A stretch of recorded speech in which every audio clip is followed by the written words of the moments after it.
अगर आप रोजाना कुरान करीम की तिलावत सुनना चाहते हैं तो इस चैनल को सब्सक्राइब करें और बेल पर जरूर क्लिक करें।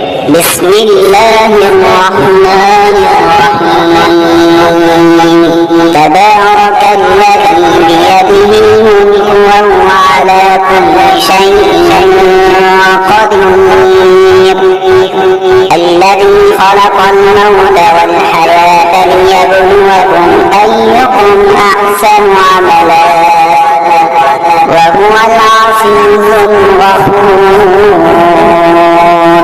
الذي خلق 7 سماوات طباقا ما ترى في خلق الرحمن من تفاوت فارجع البصر هل ترى من